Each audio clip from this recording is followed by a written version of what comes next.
Welcome back to the InkCasters Saga. We're coming to you fresh off a DLC Richmond, where we had kind of some exciting times as a team. So that's what we're going to get into today. We're happy to be back and recapping the events from Friday, Saturday, and Sunday because it was definitely action-packed. Oh, poor Maya in the corner. I see you. The Madam Mim elephant is out.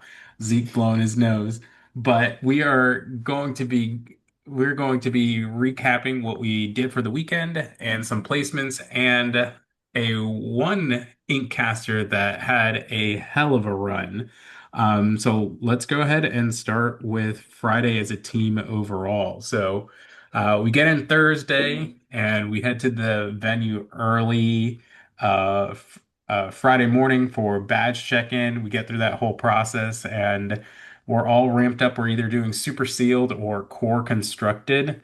And I think it was just a great overall fun day. And I think probably the best organized day out of the three, in my opinion. So Mark, I'll start with you. What did you get into on Friday and how did your Oh, Friday go overall? Friday, I just had a lot of fun. I got destroyed going 0-4 in the Super Sealed, but Enchanted Bambi, I can't be upset about that. There you go. So And that's a win right there. You did super sealed as well? Yes? Yeah, but I didn't get anything. I was literally like hanging on the threads with like rares. Like I had nothing. And then all of my opponents had like, oh, let me play Hades. I was like, oh great, I've got nothing, scoop. But I did end up going like 1-1-2. I had to draw twice. So it didn't go completely bad. And Joe, sealed is your favorite of the favorites of the formats because you played in sealed both Friday and Sunday, correct? Sure did. Yeah, super sealed Friday and Sunday. Actually prefer draft, being honest, to sealed, but the super sealed was quite the fun format to play. My pool was super cracked.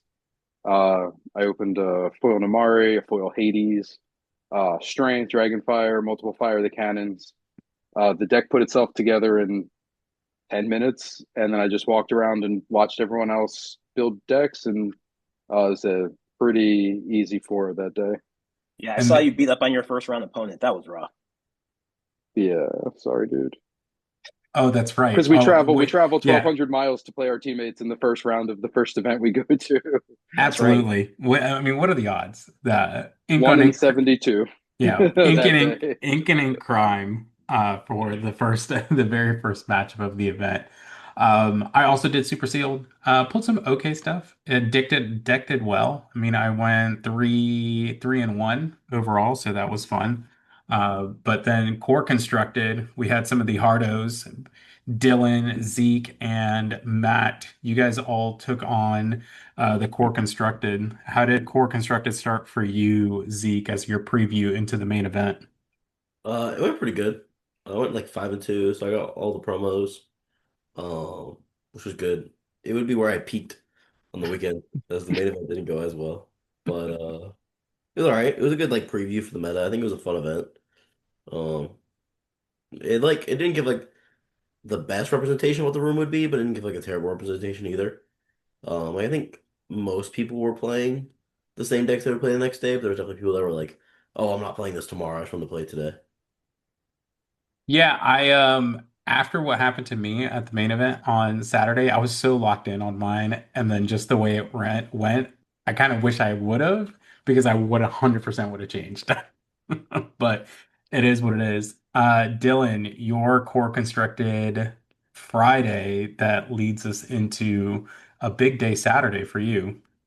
Yeah, I definitely had the same idea. I actually was initially going to sign up for like a draft or something Friday, just because I really enjoy limited formats and ETCG. But I did want to get the reps in before Saturday, just in case there was like some stuff that I want to change, maybe, or and as well as get the feel for the room. But I was always locked into Blurple, and I was just one of those people. I was just like, I'm going to get the reps in Friday with it. Probably not going to see anyone that knows what I'm playing anyway.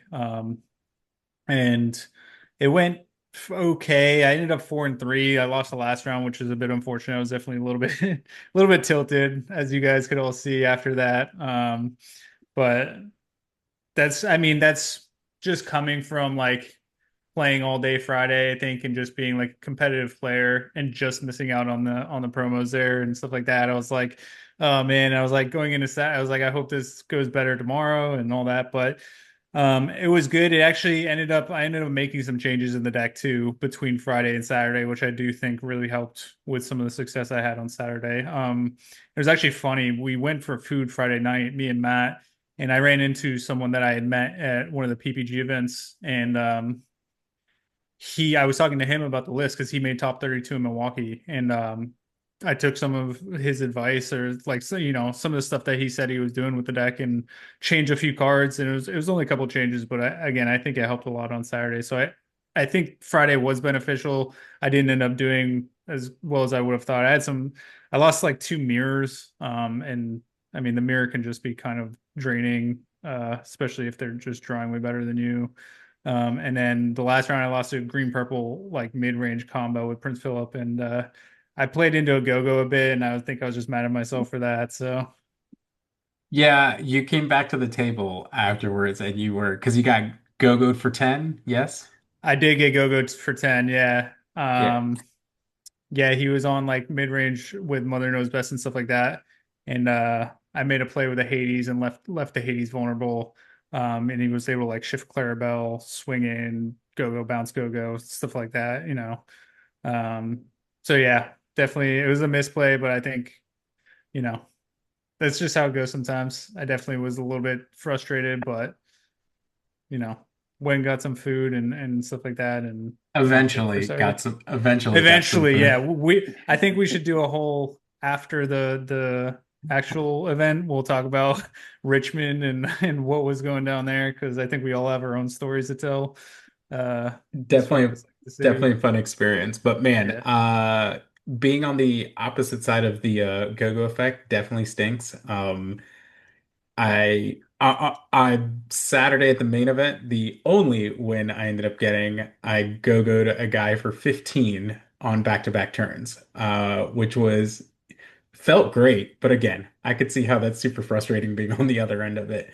But yeah, so we roll into Saturday. We're all doing core constructed. Everyone's kind of locked in, but the obvious story of the weekend of kind of what we wanted to talk about was Mr. Dylan Crowley went on an absolute freaking heater Saturday, got it into day two, and finished with a golden Mickey on Sunday, making us incredibly proud. It was definitely the highlight of our weekend, and I'm assuming a nice life highlight for Dylan overall. So, kind of walk us through what you started seeing as you rolled into Saturday. So, you mentioned that you made some changes into the deck. How was that favorable for you? And where did you end up going into day two? Yeah, I can kind of give you like my tournament breakdown. I'll try and Yeah. keep it not like super long, but so going into Saturday, I felt again still good on Blurple. It was a deck I've been practicing for a few weeks now. I just consider it probably the most consistent deck in the format, and you have game into pretty much everything. Aggro is a bit scary, so obviously just trying to dodge that throughout the tournament. But if you hit it, you hit it. So we get there Saturday, and we sit down round one, and I lose a dice roll, of course, and then my opponent starts playing, and first ink is a Fred, the one drop Fred, and I'm like, okay, that's how this day is gonna go. So the green purple burn list was one of the, it's tough for Blurple, especially on the draw. Um, Somehow managed to pull that out in round one, and I think that was like set the pace for me for the rest of Saturday. Really, being able to win that, probably one of the hardest matchups, if not the hardest matchup, for the deck on the draw was huge. That was a huge momentum boost for me, and I feel like that really kind of carried me through. Um, for the rest of Saturday, I played a good mix of things. I round two was like a mirror. Round three, I think, was like purple steel into red purple into dogs. It might have been the other way around for the dogs. I played dogs at one point. I only played dogs twice throughout the whole tournament, and I beat it both times, which was good. I did feel pretty comfortable into the dogs matchup. My deck is a little bit more geared for it than most. Um, I wasn't on the wasabis or anything like that, but I really don't think he actually needed them. But I'm sure DKP and them would probably disagree because I was the only one in Top Cut not on the wasabis, so or in the top eight.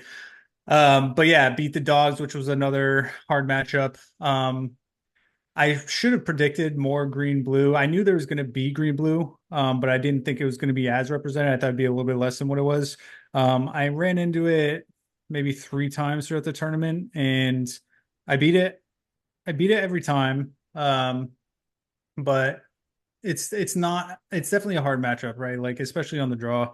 Their shift Clarabelle line can really just end the game on the spot. But I did end up beating it.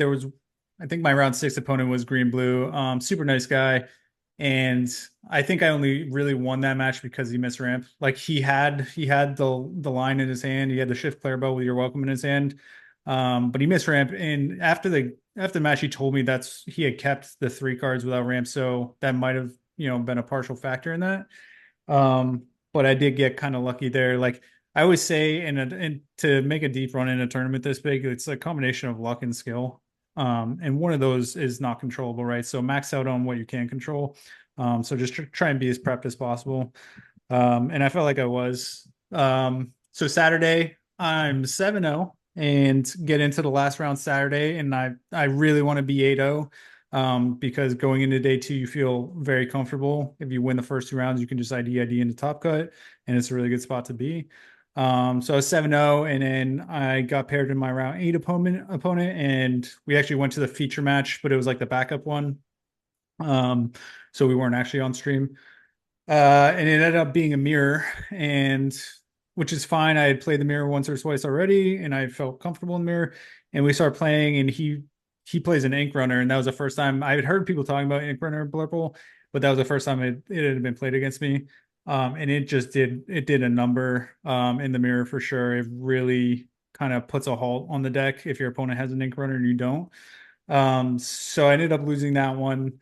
But 7-1 after day 1 with good breakers because I lost the last round. So still feeling pretty confident going into day 2. I don't know if you want me to jump into day 2 if you want to stay on Saturday, but Yeah, we'll stay on Saturday for a second. So I mean, yeah. obviously a great Saturday. So finishing what, 8-1, 7-1, what was it? So just 7-1 on 7-1. Saturday. Yep. So let me ask you this, and this goes for everyone. What was kind of the profiles of the decks that you guys ended up playing against? I know I ran into some off meta stuff, which made it difficult to kind of play around because you weren't expecting it. But pretty much everyone else, were you facing kind of meta decks? Dylan, I'm assuming you did for the most part, obviously as you went up the bracket. But Zeke, Mark, Joe, what about you guys? Your experience on Saturday? Yeah, I saw like mainly all meta decks. I actually saw a different deck every round. Like I think this format was like super wide open. Like I played up until the round 7 because I got my third loss in round 7. But I played in 7 rounds a different deck every single round. Which I think was like super interesting. Played like green purple and then like blurple, red purple, like all the purples. I think it was really consistent. Is like there was just a Something purple. ton of purple. Um Yeah, I'm super jealous of the getting to play so many different decks in the first out of all those rounds. I played 4 purple steel mirrors in my first 5 rounds. Oh my gosh, that's brutal. I didn't By the realize time I that, got Joe. my round 6 opponent was red purple. She sat down, she starts shuffling. I'm like, just please tell me you're not playing purple steel. She's like, I'm not playing purple steel. Something else. So it was really nice. It was all to not play another mirror there. yeah, I watched Justin play 5 straight blurple matches, which was That's brutal, man. That's brutal. What about you, Mark? I caught a couple of blue greens and 3 different amber amethysts. Two one-turn kills and just 1 mid-range on that. But it So was all meta. all meta. So overall, I think though, obviously Dylan takes the cake for his day 1 performance, but I think the a super proud point for the team is that I mean we had Zeke, Mai, Nixon, Mark, and Matt all like what 4-1 going into round six. Like Actually, every Yeah. tell me, everyone else but me. I rem no, I rem and I remember no, that they're too. I yeah, remember that too. I came back to the table after like round five where like, yeah, I'm 5-0 and I'm like, I'm asking everyone else still alive. They're like 4-1 yeah, and you know what I mean? A couple X2s as well. But I'm like, dude, we're all still alive, you know? Like yeah, we're having Yeah. a good tournament up to this point. yeah. There And was a then really good after that, showing. things started to crumble a little bit. The But wheels came off. yeah. It's like all the same round. Everybody lost the same round. It was Yeah. like Everyone Well, so went from like crazy. 4-1 to like 4-3. But There well, was a there. round where Nixon, Mai, and Matt all sat next to each other, and they all lost one by one. Yeah, oh so it was Yep. no. actually it was me and then Nixon and then Matt. So I lost first, then Nixon, and then Matt. It was like passed down the losses. Oh You no. should have sat on the other side of the table. Yeah. Honestly, Nixon actually wanted to at first, and I already sat down, so maybe it was my fault actually. But So going into day one, I think was fantastic overall for the team. But going into day two, we're all dead. Dylan's alive. We're all grinding side events and watching Dylan play. So we also a lot of us stayed in the same Airbnb. But Dylan, I gotta ask you, man, like, is the self-doubt a play to get yourself hyped up? Because man, this man woke up and the first thing he said to me is like, I'm gonna lose and I'm gonna come back and go back to sleep. He ends up playing Yeah. the entire day and taking home a golden Mickey. So kind of what was your true mentality sitting down for that first round on day two? Yeah, no, I think it's like half serious. It's kind of like joking, but it's also like, you know, uh, super hyped and like just running on adrenaline. I'm like, oh well, if I lose, at least I get to go back to an Airbnb and catch some Z's. But so yeah, going into day two, again, adrenaline's high. I really, you know what I mean. I've really been I want to do well in these tournaments. I want to at least my goal is to get the invite, and I know a lot of competitive players that made top cut. Like that was their goal as well. That's the main thing. I think that's step one. Once you make that for sure, like then you set your sights higher. Like okay, now I'm going for the Mickey, and then now I'm going to win the whole thing. But step one is get the invite. So 7-1 going into day two. Um, I can basically win my first three in IDing, or I can um, go 2-2 and most likely get in. Better chance if I lose later on for one of those losses, which is what happened. So day two, I sit down and ended up, yeah, I think Saturday I was like 3-5 on dice rolls, and then day two I ended up like 2-2. But and then Friday event I was like 2-5 or something. So like dice rolls weren't really going my way for the weekend. But I won the dice roll I think round one. And so I was like, all right, that's good. Good start. Ended up being a mirror. Super nice guy. I just ended up, I think, having it, having better draws. That's just generally how the mirror goes. He also wasn't on anything like Ink Run or anything. We were both on pretty similar lists, like standard stuff. So just won the tempo battle there. So I felt good after winning round one. I was 8-1. Um, then the next game, trying to remember. Oh, that We'll was skip your around. it was yellow purple. Yellow, No, that was the purple. round after. So the game after that was my second dogs opponent. He actually made top cut too, and I was talking. He like followed me on Twitter and stuff, and seems like a super cool dude. I didn't get to chat to him much there, but yeah, shout out to him. Snapcaster, I think his name was, but he knows like Jordan and them too. I think. Oh, nice. Yeah. That I think I was on the play. It was a 2-0. I just had everything for dogs that game. Like I was on Rafiki's where everyone else was on Palace Guard, and it just pays off so big in that matchup because they go turn one lady and they just can't turn sideways. And by the time they get a Chromicon down, I'm actually going so much faster than them with the one Ursula I threw in the night before, like just turboed them and I was able to just quest out. They couldn't really go sideways. So yeah, that was good. I got, beating dogs is always a plus. And then so we get into round 11, and this was my second loss. It was actually another top 16 player, Dave Solberg, solid player. I didn't know what he was on, and I hadn't seen yellow purple yet, and I really didn't get that much testing into it. But he was on yellow purple, and I was on the draw, and I missed ramp game one. So like early in game one, I was like, all right, well, this game's kind of just like a throwaway, but you keep playing to see what they have in their list and stuff like that anyway. And then game two was kind of a grindy battle, but he ended up just winning the evasive wars. And I think I just didn't have a ton of draw. So it was tough for me to catch up. So I ended up losing that one 0-2. So round 12, my winning in. Nerves were definitely a little high because it's basically just do or die. And I know my breakers are good if I win. Because I was in like 22nd after round 11. So just tried to stay focused. Sat down for round 12, and I don't remember if I was on play or on the draw, but ended up playing against Purple Steel.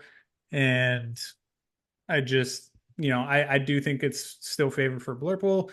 I was able to like double ramp to Demona one game and just kind of blow him out. And then there was the other game, I think he just like he had the curve, but he just didn't have strength.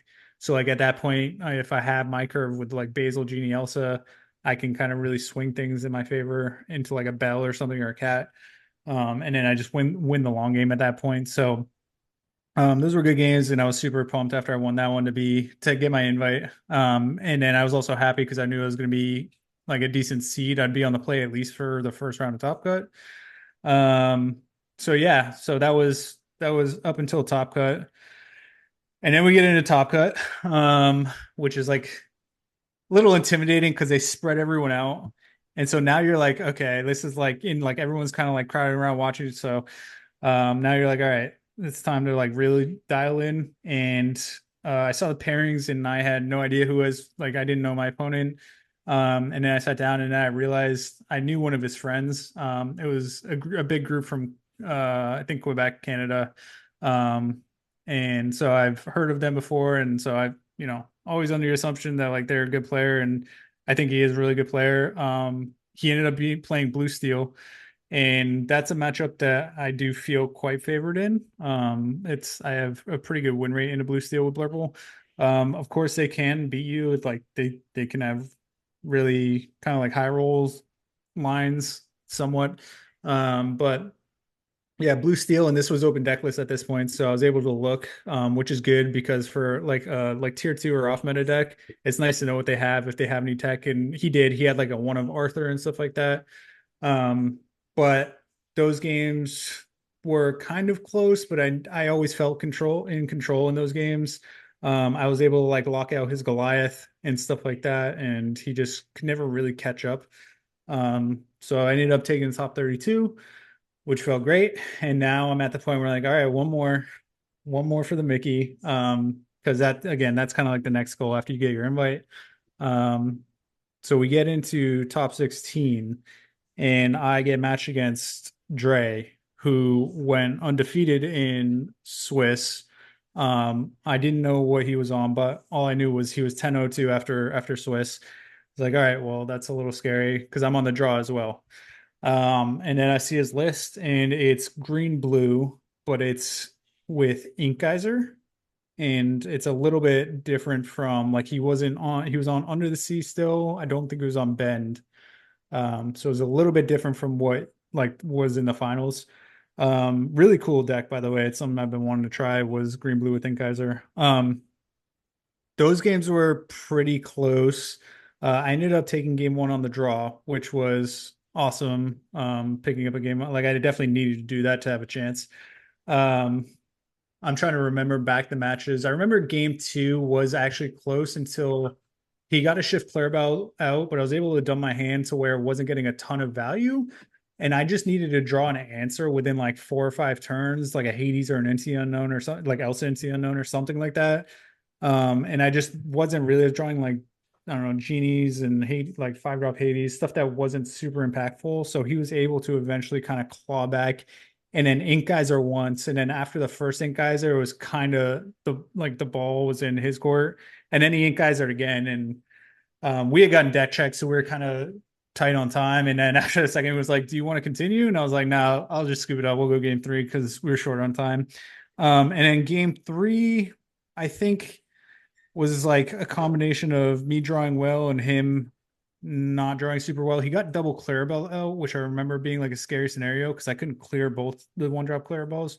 So I knew he was gonna get the shift off soon, but I think I was able to like double Rafiki and then Elsa on like 4, take out one Clarabelle, and then like I think he did shift, but I was able to just Demona anyway the next turn. Like I had my last card was Demona, so I just Demona, tab it down, double trade Rafiki, and he really didn't get too much value out of it. And then towards the late game, he kind of bricked with just having like Under the Sea stuck in his hand and stuff like that. So a little bit unfortunate, but yeah, after the top 16 match, after I won that, you guys were all there cheering me on and stuff. So that felt great.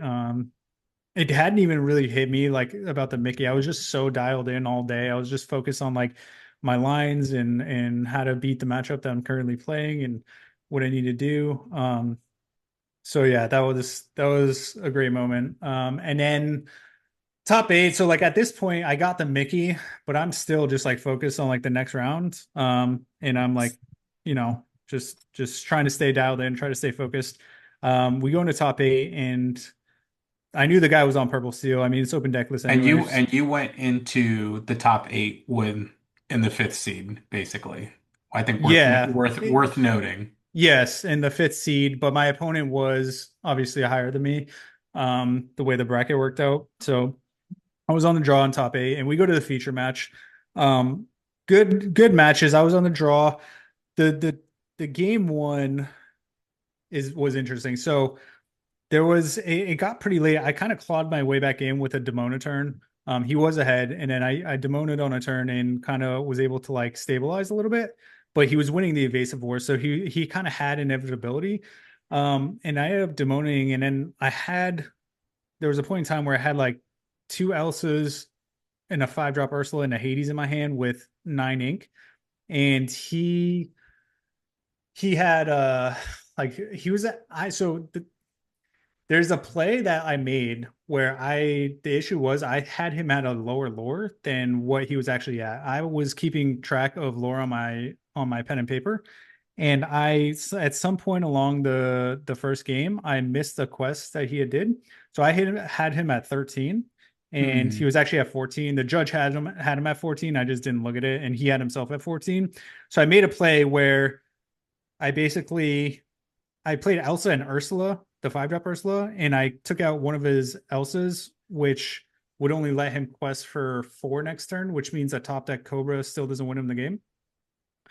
And so I do that, and I have game next turn on board. So I'm like, I think I just win this game no matter what. Like I don't know what else he could really maybe like dock into double Cobra or something, but I'm like, I'm pretty sure I just have this. And then I pass, and he plays a hypnotic strength and then draws, and he's like, I'm at 14, right? And I'm like, no, I have you at 13. And then we look at the judge, and they said we have him at 14 as well. I was like, oh, I must have missed something. And then we figured out he quested with an Nelson. I just missed it one turn.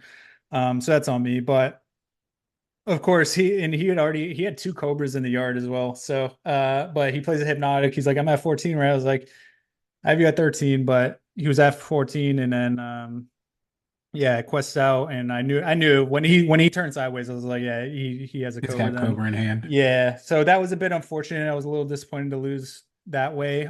If I just brought that up because had I had him at 14, I would have double Elsa to take out his genie to keep him off winning from Cobra. And I actually like kind of like did the math mentally. I think it would have been tough to win that game anyway. Like I was talking with people, they're like, you should have double Elsa. Like yes, and I would have in that time because it would have kept me alive another turn. But I think he still wins that. I would have needed to eventually hit like exactly into the unknown, or something like that to end up being able to make a comeback. Um, so I don't feel too bad about it, but it was a little bit unfortunate because that was a super tight game, and winning on the draw would have been great. Game two was lasted about 4 minutes or something like that. he missed one drop. I curved out like Rafiki into Sail Basil, into Genie, into Elsa tapped down his Lexington, into like Demona. Just it was just like not even a close game. So he scooped pretty quick. And then game three, I think was just a bit unfortunate. I went for like a double ramp Demona line, and I think that probably wasn't the best idea. It's great if they don't have like a strength, but if they're able to like just strength you and dump their hand even more, it's not as good. So it was kind of like a risk reward thing. It's definitely worked for me a lot against Purple Steel, just double ramping into Demona and wiping them. But it didn't end up really working. And he had, I think, three or four genies in that game. And I didn't really have evasive answers. I was towards the end, I like my board was like Demona, 7-drop Hades, 7-drop Hades. It was like great. I'm top decking like big Hades, but it's not really doing much when he's just constantly deploying more evasive threats, like double Dumbo, Genie, Elsa. I just can't combat it. There's no board wipe in Blurple. So he was able to take that one, which I was a little disappointed after that, but at the same time, I wasn't like I was happy I made top eight. Um, but I would have liked to have a chance to make the run into the finals. Worlds invite would be great, but Yeah. I guess I'll just have to get it at Continentals. But I mean, getting the Mickey was definitely the highlight for me. I mean, it's a huge accomplishment. It's definitely like my best big tournament run, best DLC run. So stoked Yeah. about it. Yeah. Well, we were all stoked for you. The Infinity event on Sunday lacked some timing issues per se. But the silver lining in all of that, the rounds were taking so long and there was so much time between rounds that all of us that were playing Infinity were able to go stand around and watch you, specifically that top 16 match. I think that was super cool. It was the majority of our team. Team Snuggly Duckling was right next to us as well. We were all watching, cheering you on. And shout out to Freddie Rivera on Team Illuminati, literally catty corner to you across the way. He's playing his top 16 match, and Gabe and crew are across the other side, and we're all communicating with hand signals like what's going on because we really wanted both of you guys to take it. So I think that was a highlight for all of us over the weekend and watching you kind of work your way through some of that. That blue green match was very grindy.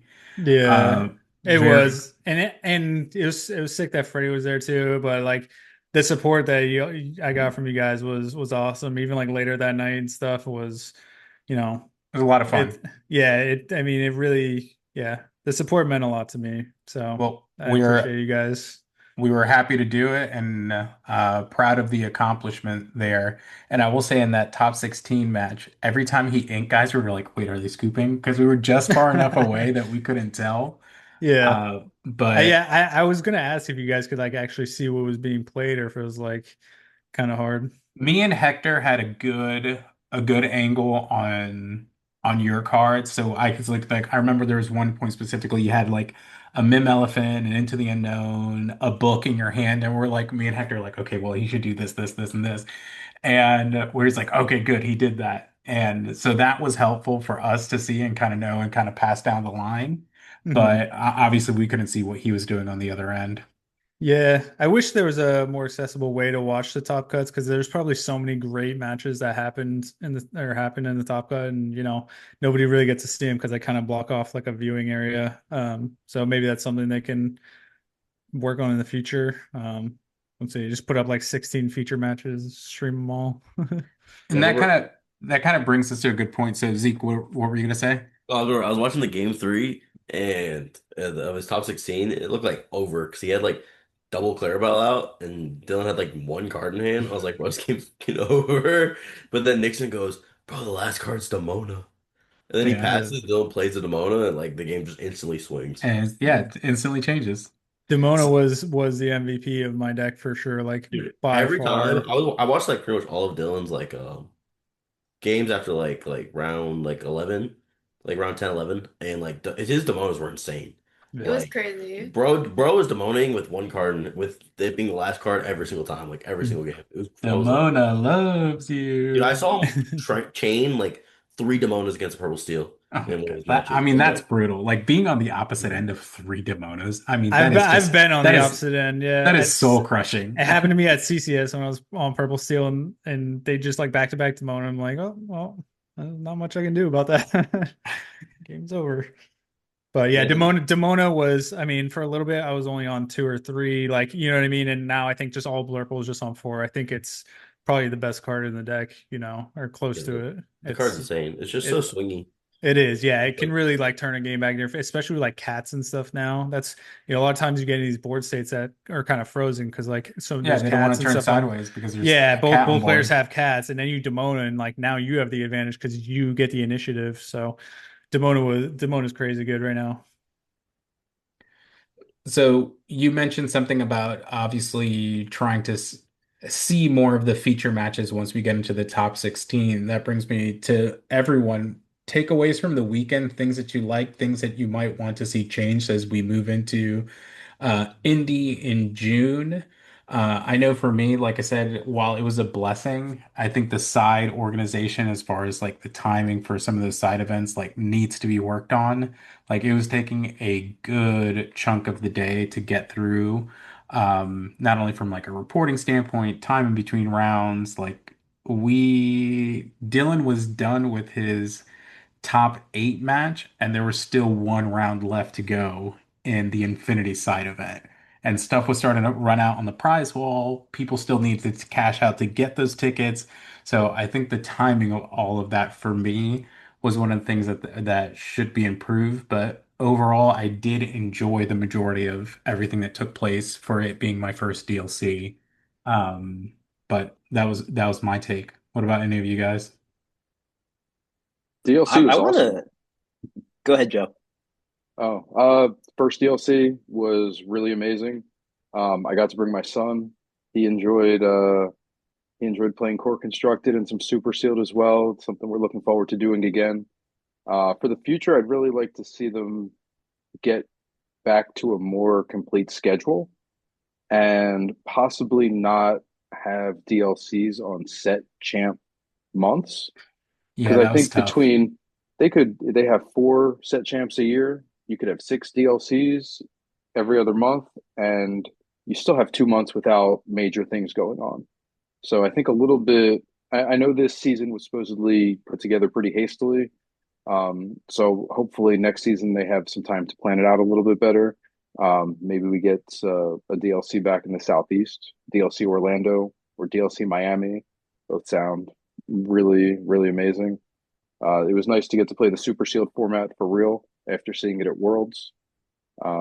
It was great. I look forward to doing it again. And uh, just as a side note, during round 4 of our super sealed on Friday, Mark and I were both in the event, and we're just like constantly refreshing the matches to just wait for Dylan's name to turn green.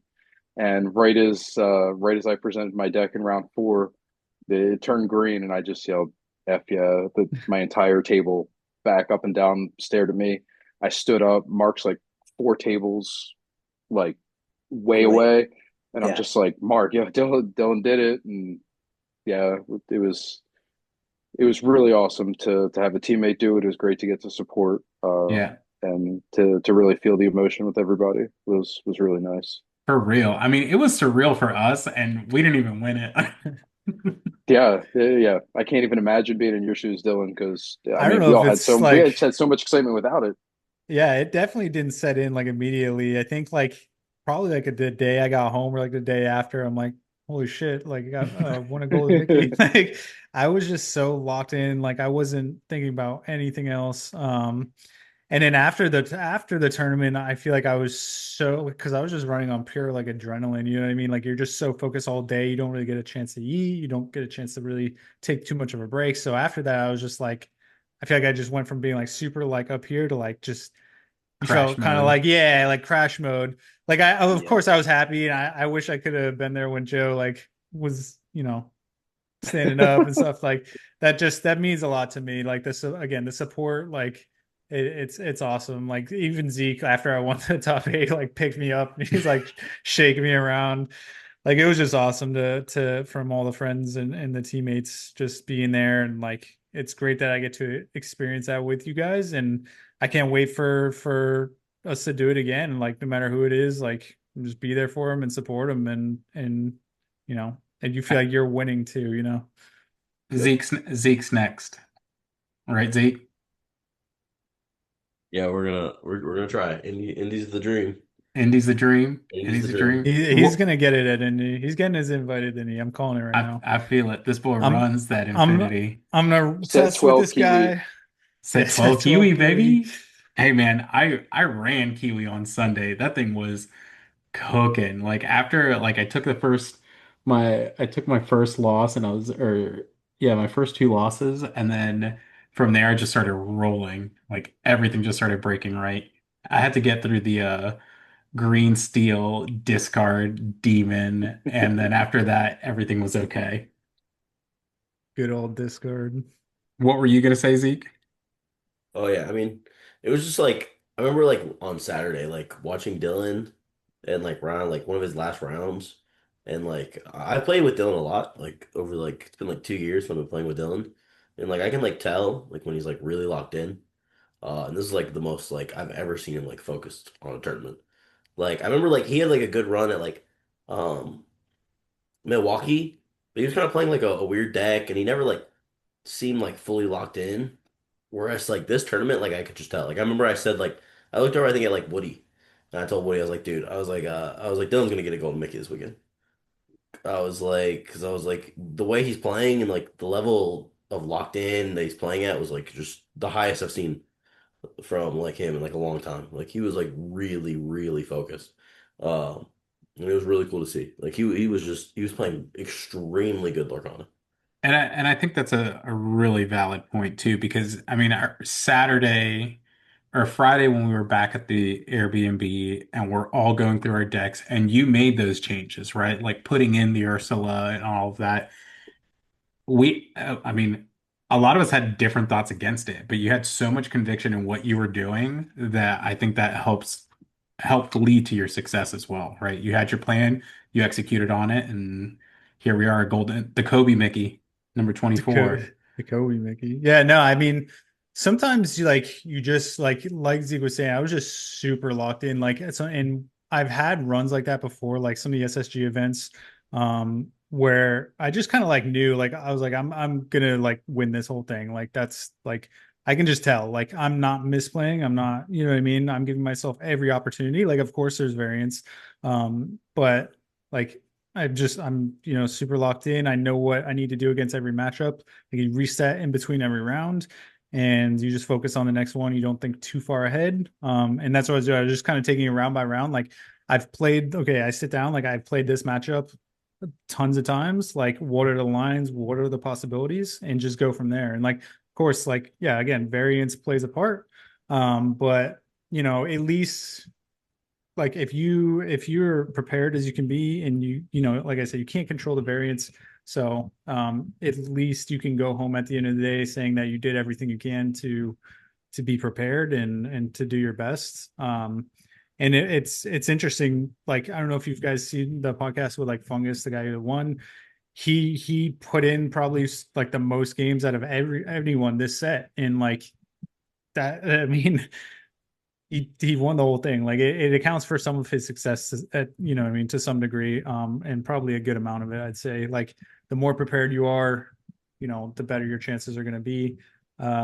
Like variance is a part, but that's why you see a lot of like the same names in these top cuts, because consistency is key. And if you can get to the tournament and just lock in like that and just don't think about too much other stuff and just focus on the match at hand and how do you win this matchup, it's a good place to start. But yeah, I mean, Zeke was definitely right. I was super locked in, and again, that's why it's like I finished the top 16 and I was just kind of chilling, like talking to the guy, and I like wasn't even thinking about the Mickey, but I was honestly thinking more about like the next round. I was like, all right, when's the next round start? Like I'm ready. But yeah, it was, the support was great. And yeah, I'm stoked for when Zeke gets his invite, because we got to go out to California together, you know. That's right. Cali, We do. Cali will be fun. I Cali will gotta be catch that. fun. Yeah, I look sometimes like forward to. as a player, like you just like you go your first two rounds, and like after your first two rounds, like you just kind of like no, Yeah, it's like it's like a weird we're in feeling. You're that. just like, all Yeah, right, like, like you're uh, extremely dialed in. yeah, you're like, I'm good, I got this. Yeah, And it usually that is the case. I think it is a mindset thing too. Not to get too philosophical, but I'm sure we've all kind of felt that way at some point in a tournament. You're locked in and you're winning and everything's kind of going your way. Luck and skill. It's the combination. So Well, you put on a master class this weekend, man. And again, we're super proud of you and super pumped for the results of everyone for the weekend. But that being said, we do have more coming from the team, some exciting announcements on the horizon. We have the other DLCs. I think a couple of us are going to make CCQ or the CCS event in yes. Atlanta in March. It's gonna be in Houston. There's Or like you yeah, it's gonna be the third one and the fourth one will be in Houston, and I believe one of them will be a CCQ. Like nice. that's kind of like the reason why they like are doing them in Houston because you can't have two CCQs at the same venue. well, I think they just opened the Houston location too, so they want to Yeah, kind of diversify a little bit. yeah, it's a brand new location. Yeah. Um, so it's interesting. The the invitational for that is the weekend before Nats. Oh wow. That's actually kind of crazy. I did not realize it. Yeah, Be it's a either lot it's of like traveling. yeah, it's like one weekend or two weekends before. So it's gonna be like me and Dylan are both in like pretty good spots. Yeah, Um, I'm not able to go into any more of the CCS, so I'm hoping my point threshold kind of sticks for the top cut in the invitational. But yeah, I if it think is 1 or 2 weekends before, I might not be super upset if I don't make it, just because that'd be a lot of traveling anyway. yeah, it'll be a lot of travel. We gotta take care of baby Tipo. Yep. Baby T-Po's on the way. So, but yeah, no, I mean, I know Zeke's gonna go out there and crush it in Houston, and then there's a CCQ that you're going to, right? But Well, it's not like a Memorial Day weekend, okay, so not 100%. I'm hoping that the March CCS just gets turned into a CCQ, okay. and then maybe we Uh, just take there's that one in out. San Diego, right? Or no? Yeah, there's an Infinity CCQ in San Diego, but it's Memorial Day weekend, which is like kind of brutal. Yeah. So that Somebody that I was talking to playing on Friday mentioned something that there might be a CCQ announced in like the Baltimore area. So I'm not sure about that, if that Ooh. was actually legitimate or not, but it was mentioned. But then locally too, we've got the Triad tournament coming up in February. That one should be a good one, 5K tournament of Winter Spell. So that'll be fun. But Yep. yeah, so any closing thoughts or anything like that? For me, like I said, great weekend overall, great first time at a DLC, not only from the playing the cards, but everything afterwards from seeing some of the top people in the community from content creation at the hotel afterwards and out and about. I think all of that was fantastic. And I think a a small highlight for me was during my round three that I lost. She thanked me and she's like, "Oh, I'm so glad I got to play against one of the InkCasters." And I'm like, what is this? Like, you know who we are? And she's like, yeah, me and my husband, or my husband watches like any Lorcana content that's out there, and he came across your guys' podcast. So I've seen him listening to it before and watched with him on YouTube. So that was super cool because they're not even in our area. They were from Arizona. I can't remember her name, but shout out to them. That was really cool for me. Any highlights or last thoughts for anyone before we wrap up for the evening? Yeah, I gotta say, I had a similar experience. Vibes from the content creators, from the Lorcana personalities were fantastic. R&B took Ethan the Savage aside for like 45 minutes, almost an hour, and helped him rebuild his deck for the core event the next day. Like that's just special. And didn't help that I sat next to R&B that first round, and he just puts his hand out there, and everyone's like, what is this guy doing? And just all of a sudden everyone's putting their hands in. We've got people from like 5 tables away that have come over, and he's just like, if you're playing blue, may you hit ramp on 2. If you're playing aggro, get all the 1 drops. good luck, everybody. Great vibes. Just an excellent vibe all around for the DLC.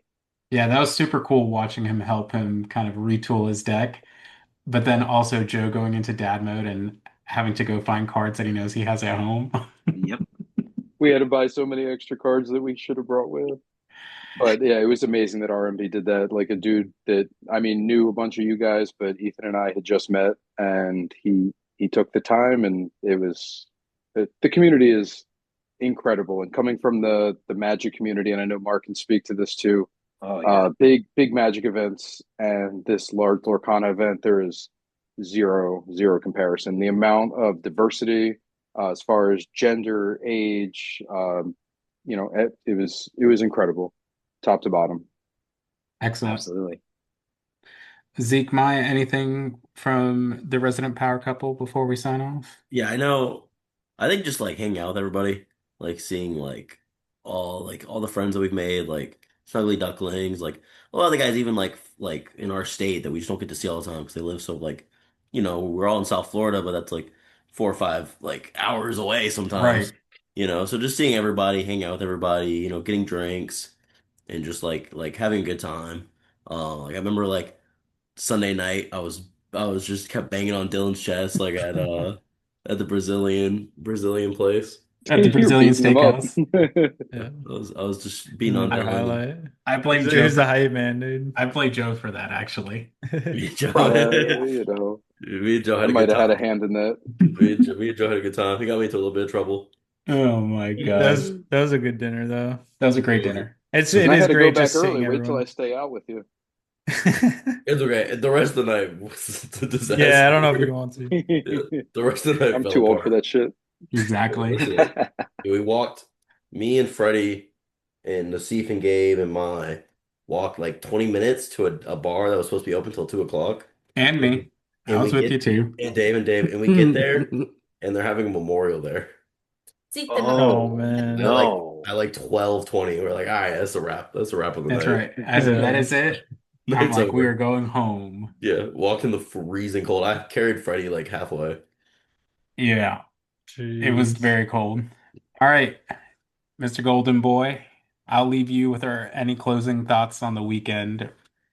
Yeah, it was obviously a great weekend. And I'm super happy with how the weekend turned out.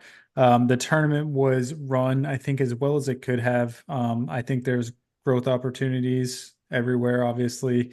Um, but it's a new TO this season, and I think they're doing the best they can. And um, I haven't been unhappy yet with them. Like I had initially signed up for the Infinity event on Sunday, and they immediately got my refund when I made day two. Like that's awesome. The rounds were a little bit slow to fire, but like, that it just it's a big event, takes time to get sorted out. But all in all, it was a super good weekend. Like just shout out to everybody, like all you guys, all the friends that I saw there that I, see at these big events usually. Anyone new that I met that I got to talk to. It was just, yeah, it was an amazing weekend, and I can't wait to do it again. I'm hoping I can go to Indy. I don't know, it's on the cusp right now, but I still have the urge. Like I want to go again next weekend. I love playing Lorcana, and hopefully we have more DLCs next season, because they're a ton of fun, and I think everyone can agree with that. So, We need a limited DLC. Let's go, oh, I Ravensburger. would Come I would be there in on. a heartbeat. That'd be Sealed cool. day one, I'm draft day down. two. That'd be Yeah, cool. Yes. Let's go. that'd be fun. All right, folks. Well, have a great evening. Thanks everyone for tuning in, and we will be back soon. Peace.